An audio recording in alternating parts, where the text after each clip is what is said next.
Welcome to Amazing World Channel. U.S. Special Envoy in the anti-ISIL campaign Brett McGurk left no room for doubt that Washington opposes Kurdistan's bid for independence in a referendum on Monday, saying that it holds enormous risks and could bring consequences we the U.S. don't fully control. In a briefing with reporters on the sidelines of the United Nations General Assembly in New York on Friday, Mr. McGurk said negotiations were continuing to convince Iraq's Kurdistan region leader Massoud Barzani to seek an alternative for the referendum, which according to the senior U.S. official holds very high risks which the U.S. cannot control. There is a very good package on the table, Mr. McGurk said, and the U.S. is in close contacts with leaders in the region who are very close friends and partners to reach an alternative.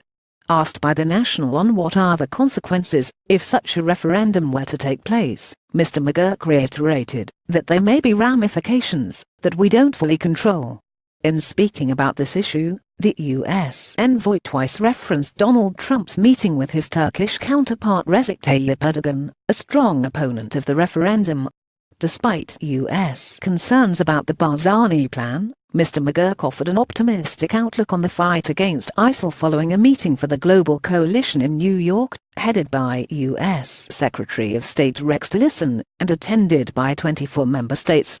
In terms of numbers, Mr. McGurk said 80,000 square kilometers have been liberated from ISIL in Syria and Iraq, and that 4 million Iraqis and 2.2 million Syrians no longer live under control of the extremist group.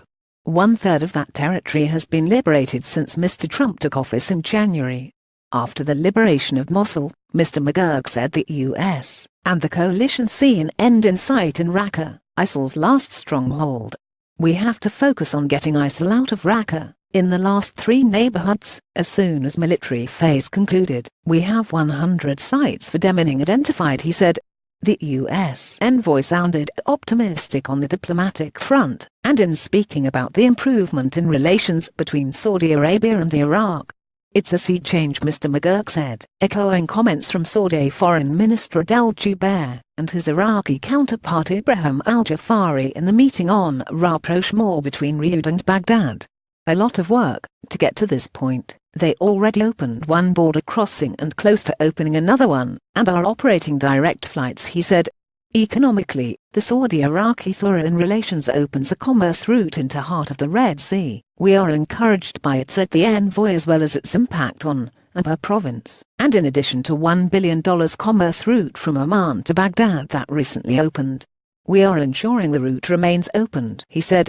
Mr. McGurk announced that Kuwait will be hosting Reconstruction Conference for Iraq early next year, while tying any reconstruction efforts in Syria to the political process.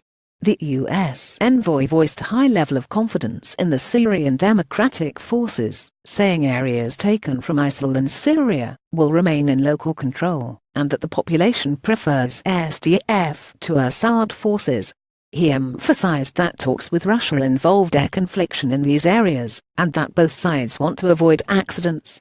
In Mosul, he said the focus is on stabilization, and that 97% are back to East Mosul, while the western part of the city remains more difficult.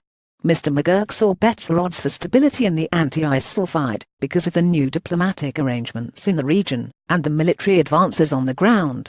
We cannot be fatigued, he said. We have to follow through